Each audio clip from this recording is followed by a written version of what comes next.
Financial leadership is changing. CFOs no longer record history. They make history. This podcast will help you become a better leader, strategic thinker, and digital visionary. Welcome to Secrets of Rockstar CFOs, the ultimate podcast for chief financial officers. Follow along as Jack McCullough engages in exciting chats with accomplished CFOs, learning how they overcame obstacles and positioned their companies for the future. Here's your host, Jack McCullough.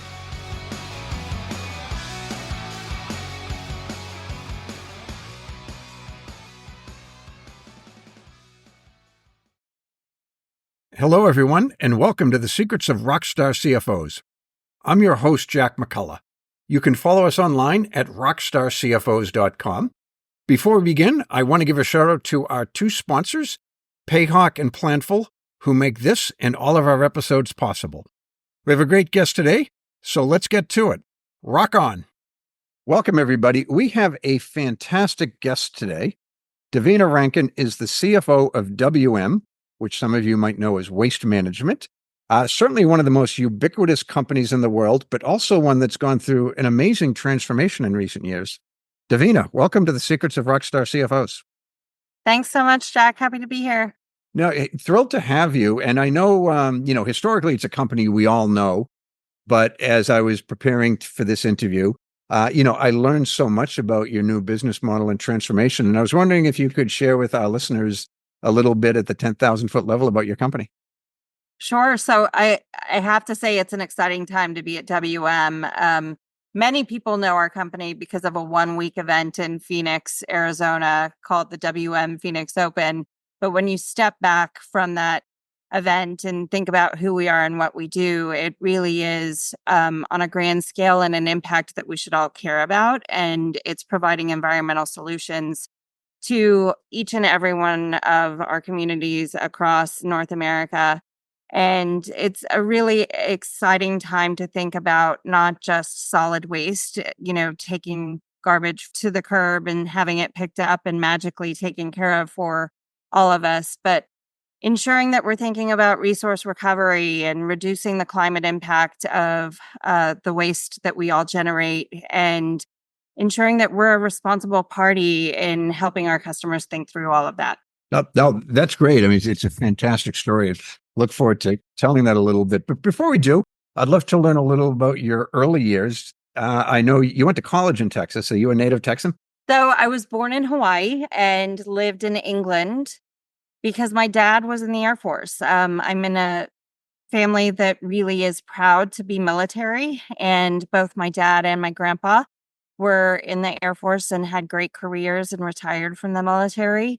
And that really does define, I think, a lot about me as an individual. If you think about military, it's discipline, it's hard work, it's a commitment to service. And all of those things have been fundamental to my background and to who I am. But when my dad was ready to retire from the Air Force, we moved home to San Antonio, Texas. And that's where I lived from about the age of 10 to when I went to college at Texas A&M University. Okay. So I think it's fair to say you're a Texan through and through at this point. I am. Yeah. Well, it's funny because I was thinking this interview, and I've always been told within America, you and I, our regions would have the most contrary accents. So like Boston, where we drop our R's, and where in Texas, you seem to exaggerate your R's. So but you don't show much of an accent that. I think it comes out on special occasions, country music concerts as an example. Oh, okay. Yeah, that'll do it. But I sometimes exaggerate it when I'm visiting Texas is one place. They seem to really laugh at my accent, when I say, I can't remember where I parked the car type of thing. It's like they find that hysterical. So it's like, cool. But anyway, so you grew up. Did you have any brothers and sisters? I have one sister, and thick as thieves, I would say. We're 3 years apart, but I would say almost traditional Gen X in that we helped each other grow up in so many ways because our parents were both, exploring their careers. And so we'd come home together and cook dinner for each other and fight and laugh and all those good things. And she's a really special part of my life. She's a teacher and a coach, and she has my parents' one grandchild and my only nephew. And he's the center of our world right now. He's pursuing his college education. So Oh, really great family and appreciative for them for sure. oh, that's fantastic that you've got such a close relationship with your sister. So, and it's interesting. So you, at a young age, you studied business, and looking at you, right? Obviously, that was a great decision that you made at 17 years old. But what was it that was appealing to the 17-year-old Devina about studying accounting and business? You know, what's so funny, because I mentioned my dad had an Air Force career. I would say I didn't know what I was getting myself into. And I certainly didn't know what I wanted to be when I grow up. And when I think back on the thing that influenced me most, it was twofold. One is that I had a friend whose older brother had pursued an accounting degree, and he got a good job right out of college and was doing well for himself. And so that felt like it checked some boxes for me, right? That meant job opportunity. It meant seeing some growth and being able to move from Texas and pursue a career in other parts of the country, which seemed exciting. And then the other was I took an accounting class in high school because of my friend's older brother's influence, and I did well at it. So when something kind of clicks and you feel like you're pretty good at it, then you say, okay, this might work. And those two things really were the door opening. And then in so many ways, the rest is kind of history. But it really was the PPA program at Texas A&M University that made all the difference, because it was the certainty of career that really drove it home for me. Yeah, but I love your humility. You are pretty good at accounting. I have a hunch you are more than pretty good at it, even as a teenager. So no, that's great. And I tell young people, and I know a lot of young people aren't going into the profession, but I've been in the workforce 40 years. I've never been unemployed having studied accounting. And, I wasn't even all that good at it. So, it's a great career. It's more fun than young people realize, more challenging. And few things can match the stability of an accounting type of career. So It's the language of business. And I know so many people use that phrase, but I don't think it can be understated. And what that means is that when you are fluent in the language, you really can decide how you're going to leverage that fundamental knowledge in order to unlock opportunities and pursue, really, in some ways, whatever you want to do. And every business needs an accountant. oh yeah, absolutely. That makes sense. So anyway, finished up at Texas A&M, and you started your career at one of the big public accounting firms, and you were there for a few years, and then came to WM. So what did you learn from public accounting that maybe prepared you for the journey at WM? Oh, so much. I am so grateful that I started my career at Arthur Andersen. At the time, I thought the premier firm in the world. Certainly sad that it's no longer with us. It was a great place for me to start my career, both from a network perspective, the professionals that I had the privilege of working with and still know so many of them really were some of the best people I've ever met. And I'm appreciative to have been part of that community. They teach you so many things about being a good professional. Showing up on time, recognizing that what you wear to work says a lot about how people are going to embrace you and the impression they're going to have about you.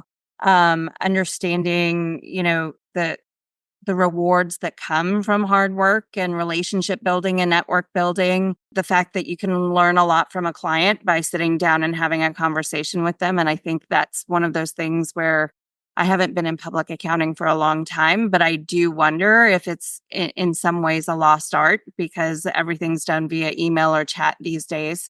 But I think it really paid so many dividends for my career growth. And I encourage young people to continue to pursue a start to an accounting profession within one of the firms, because I think it's the best place to start. Yeah, there's no better learning opportunity.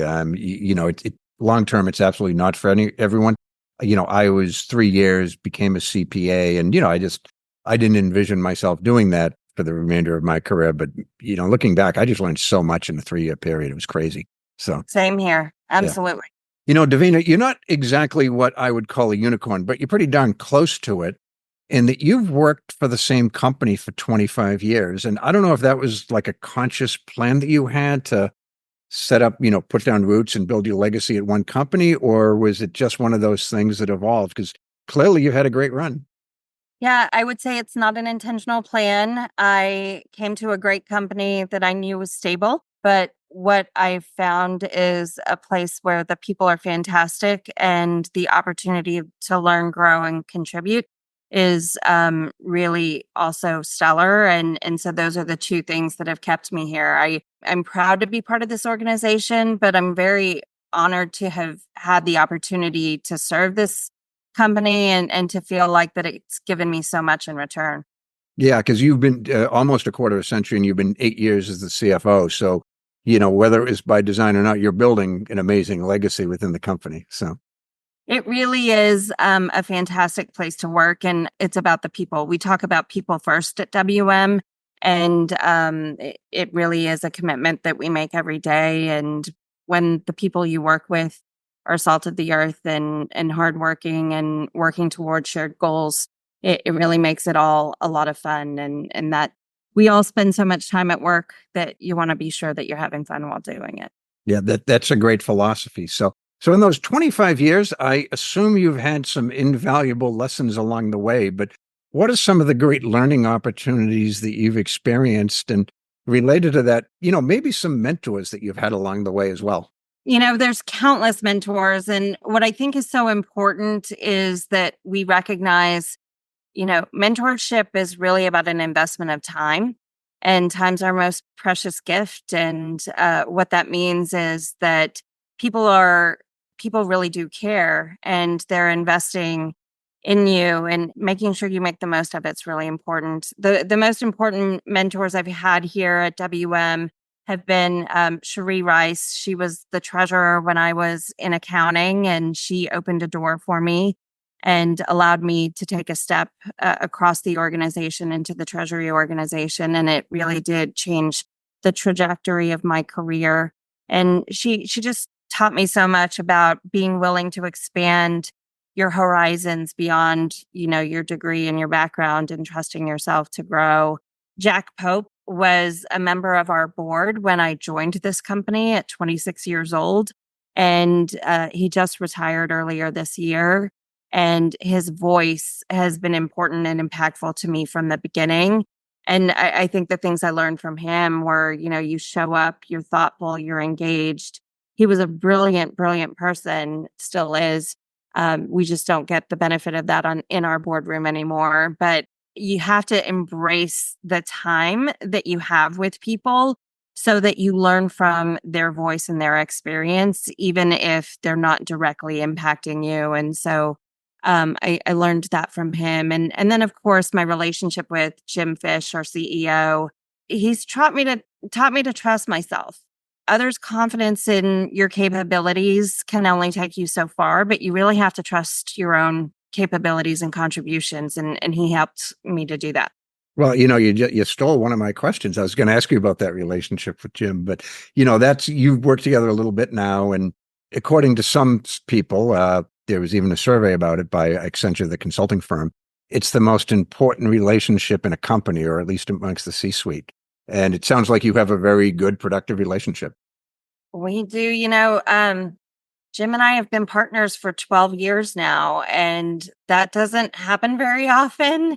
But I think it speaks to the strength of our relationship. And I think a lot of it has to do with mutual respect. I have a tremendous amount of respect for him and his unique skills and abilities, but he also has a lot of respect for what I bring to the table. And that mutual respect and a passion for the business and our people is fundamental to making sure that our relationship is so sound. And it really is about partnership.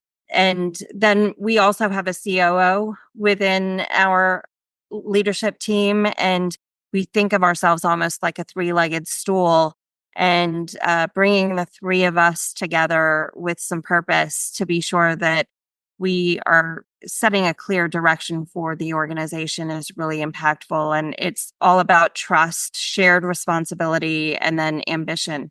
for driving the organization forward. Yeah, that's great. And with a company as big as yours, yeah, you probably do need that three-legged stool. Funny, I chuckled a little bit because we had a guest earlier, I won't say who, but he was also talking about the relationship CEO, COO, and CFO. And he said that he described it as the Holy Trinity. I don't know if we want to leave that in. Yeah, I don't know that I would go that far. Yeah, I mean, I'm sure you're a very talented group of people, but that might be pushing it a little bit. So, but no, that's great. So I know both you on a personal level and WM, giving back is something that's very important and something you're very committed to. And I wanted to ask you a little about that. And I know on your personal level, you already mentioned it, coming from a military family, but, what's that like at WM to do that? So I was just sharing a story recently about the examples that we've had about WM giving back to communities. And we do that every single day. The men and women on the front line of WM, they provide service to our communities, rain or shine, 365 days a year. And they truly are superheroes in disguise. So I feel like at our core, we give back to our communities. But when you think about what really makes us special is in hard times, who shows up? And we are the definition of an essential service. And so when you think about how fundamentally our world's changed with this thing called COVID, our team showed up each and every day, even though the world was in a little bit of disarray and trying to figure out what all of this meant. And one of the great things that we did as a leadership team is decide that not a member of the WM family should worry about whether or not they would have a job. And so we committed that there would be no job reductions during the COVID-19 pandemic. And I think that indicates that giving back can be external, but it needs to be internal too. And so what do you give to each other? And it really is just a great representation of who we are and how much we care for each other. No, that's fantastic. And that leads to a question. I'm just curious about within the context of F&A, what's your philosophy on building a team and, how do you go about recruitment, retention, upselling? Because I talk to a lot of CFOs and those are the people set pie side of it, the talent side of it. That's often the biggest challenge they face. It is a challenge, but it's a privilege. Building a team is a lot of fun. And what I would tell you is that by putting people first, I think it makes it easier for us to attract great talent. I think that you have to look for people who care about investing in others. And I think the skills and capabilities are going to be table stakes, but ultimately in recruiting people and looking for people to join the team, they have to be a great cultural fit. And that means comfortable with giving of themselves for the benefit of the good of the greater organization. I think one of the other things that was brought to me early on in my career is a phrase that I use a lot. And it's that there are people in this world who bring you energy and people who drain your energy. And you need to surround yourself with people who bring you energy. And so I try really hard to look for energy givers in building the teams that I work with. I think you also have to be willing to have humility in how you build your teams. And what that means is building teams with people who are strong complements to you and in so many ways better versions of you. And I think too often people try to look for carbon copies of themselves. So I think it's really important that you bring humility to the table in thinking about how you build your team. And then I think you have to have people who are always intellectually curious and committed to learning. Yeah, no, it's funny that that's come up so often with guests, right? That it's like there are an awful lot of smart people in the world, but it's the intellectually curious ones that you want to have on your team, right? So it's not enough to simply be smart. So, and I'm curious, technology is just sort of fundamentally changing, how finance and accounting teams operate. And what's that like at WM? So the technology team here is great because I think they've evolved to ensure that they're committing to partnership with the business so that technology is not what I call a hammer looking for a nail, that technology is actually in service to the needs of the organization. And we've come a long way in that regard. In terms of how we're leveraging technology, it's in so many ways, whether it's the needs of our customers or driving efficiency in the business. What we have to do is create the right framework for making technology investment decisions so that there's clarity around where we're investing, we prioritize the right things, that there's intent behind what that investment will get us, right? So as a CFO, ensuring that I think that the return on investment is going to be worth the exercise. And in a lot of ways, that means that there needs to be a pull from the organization for the investment that's being made rather than something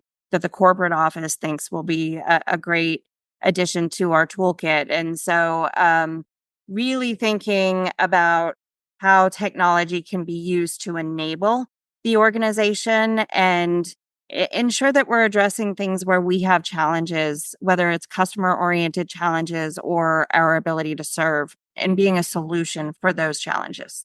Oh, that's a great answer. By the way, I'm so glad this is being recorded because you've given about 3 or 4 quotes that I fully intend to steal. A hammer looking for a nail. I love that. So, but that's great. So on WM, the company's gone through an amazing transformation, from, essentially trash pickup to now a focus on sustainability and environmental stewardship, from lack of a better term. And I believe I read you're the sustainability partner of Major League Baseball. So tell us a little bit what that was like, because it's a big change. You were uniquely positioned to make that change, but still. What's so great is that sustainability is a conversation that's happening across the globe, but significantly in boardrooms and executive teams. And often there's not a strong connection between business purpose and the environmental, responsibility that we all have. But at WM, that's different. For us, it's fundamental to who we are and how we serve. And so what we have been embracing is, how do we use that fundamental connection to rethink the service that we provide to our customers and our communities. And so engaging in a circular economy, thinking about how material can be repurposed and reused, reducing climate impact in driving our fleet by using CNG vehicles in place of diesel, even though EV is something that we think could have even more of an impact on emissions long term. It's not there yet, but we're not going to wait for that solution to be viable. We're going to have a CNG fleet that reduces emissions substantially. So it's thinking about environmental responsibility in all aspects of our business. And that's been such a fun part of our journey and our mission. We're always working for a sustainable tomorrow. Yeah, and that's great. You just wish every corporation would make that type of commitment, but here you are, you're actually doing it. And I want to ask, because, the vision of the company, strategic vision, has changed recently. So in your role as CFO, you're probably the only financial expert on the leadership team, unless the COO or CEO are former CFOs. But how do you make sure that the strategic vision's aligned with the financial strategy and financial realities as well? So I'm lucky enough to have a CEO who was our CFO before he was CEO. So he brings that mindset to the table as well. But I think what's important is that you manage what you measure. And so it doesn't matter if you're a finance professional or not, you can appreciate that as an operator, right? And so as the CFO, I show up in the sustainability conversations, helping us think through what are the things that we need to measure, report on, and hold ourselves accountable to on a regular basis, because that's really how you influence the activities of an organization. And so I think that's kind of the easiest place. But I think what's also important is that to be sustainable, truly sustainable, it can't just be environmentally beneficial. It has to be economically beneficial. Sure. And sometimes those two things feel like they're in conflict with one another. And we have real conversations about how do we make sure that our customers will buy into this for the long term, not just because they're making a short-term commitment. So we try and think about that day to day in our decision making. And then the other thing we think about is scalability, because just because something can be done in small pieces doesn't mean that it can be done across North American communities. And so scalability of decisions is often connected with the financial ramifications of decision making. That's a great answer. And, I knew at some point I would get caught because I often ask the question about, being the only financial expert. I know eventually someone would have a CEO who's a former CFO. So that's great. But I want to ask you a question, Devina. The tagline of this show is CFOs no longer record history, they make history. And, I started my career about 10 years before yours. So it was a little different perception of CFOs earlier in my career, but it was basically the best accountant would often become the CFO. And, that's no longer the case today. You can't become a CFO, certainly not in a company like yours, just by being really good with the numbers. So how do you see the role of the CFO and financial leadership generally changing in the years ahead? I think it's all about business partnership. It's about being forward looking. And I think one of the things that made the shift from an accounting centric CFO to more a broad business partner CFO is that accountants generally can be historical in nature rather than forward looking. And it's not true that accountants can't always also be forward looking, but I think they have to be forward looking in order to be successful in the CFO role.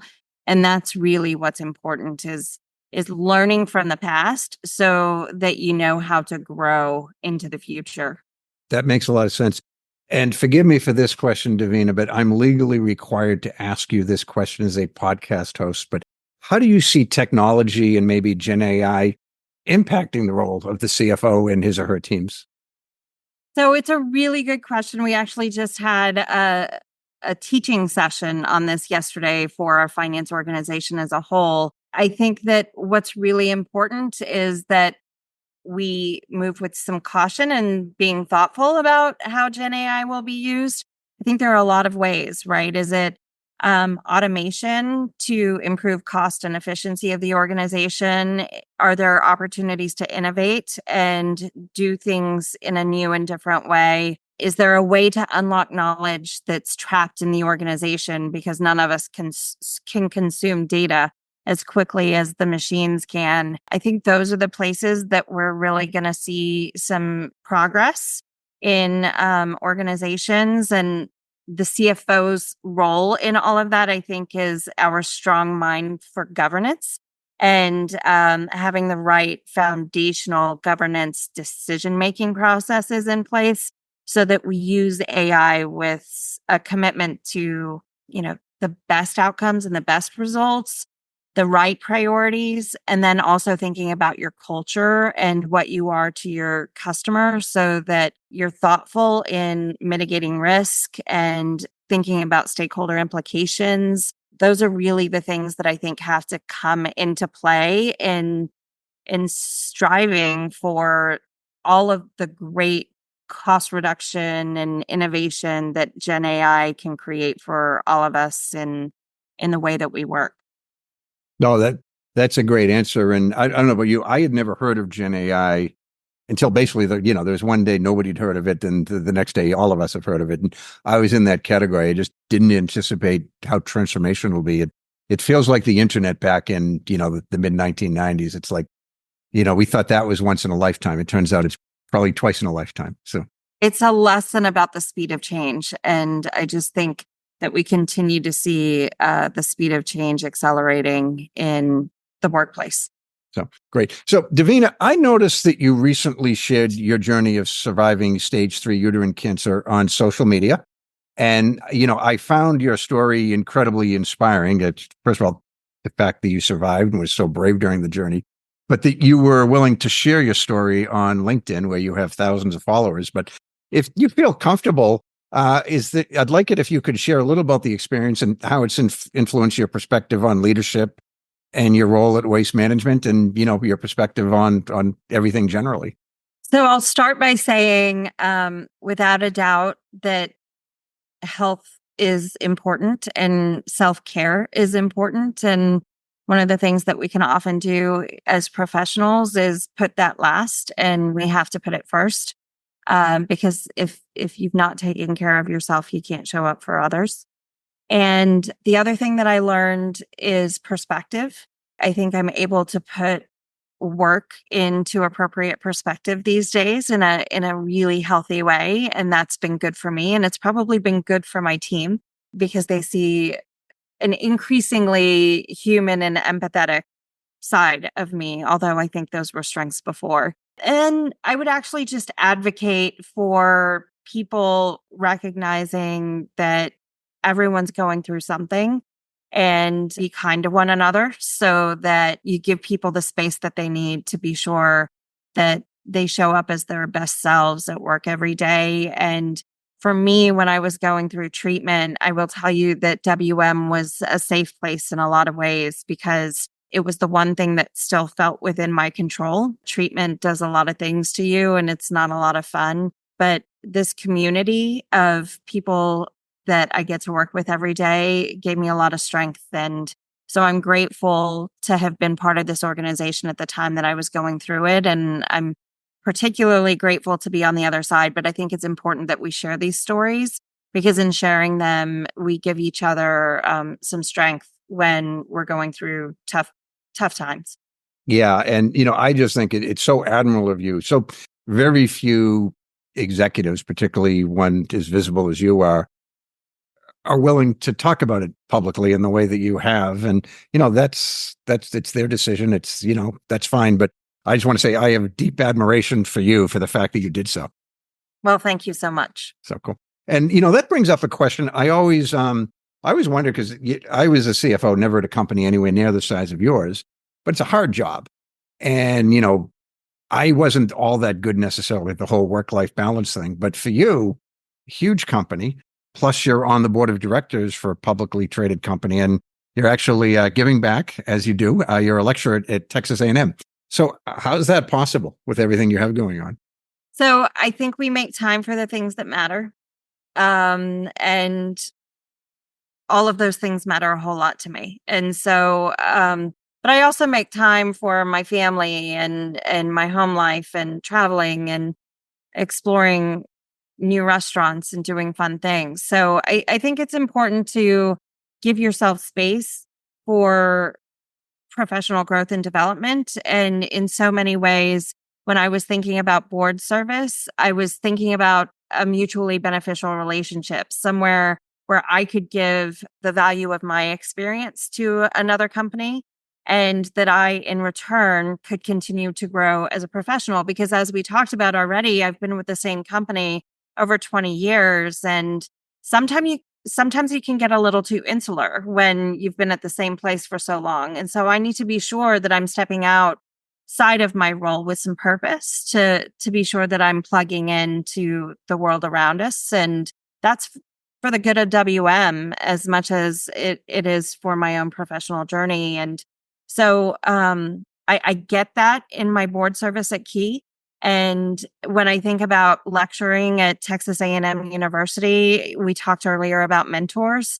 I have to pay that forward and I have to help invest in future leaders. And that's one of the things that inspires and motivates me and it fills my cup. And so I get super excited about the time I spend with those students because they inspire me because I know that our future is bright. So it's one of the things that fuels me at WM. So again, I think it all comes back to making sure that we give ourselves the time and space to do things that make us happy and that matter. That's fantastic. So one of the things I'm able to do through this podcast is sort of change the perception of finance and accounting professionals. So I'm wondering, do you have like a fun fact or an interesting hobby or something like that you could share with the group? So I would tell you that one of the fun facts is that my wife and I are really connected with an organization called NMDP, and it's the National Marrow Donor Program. And it's a very, very important organization.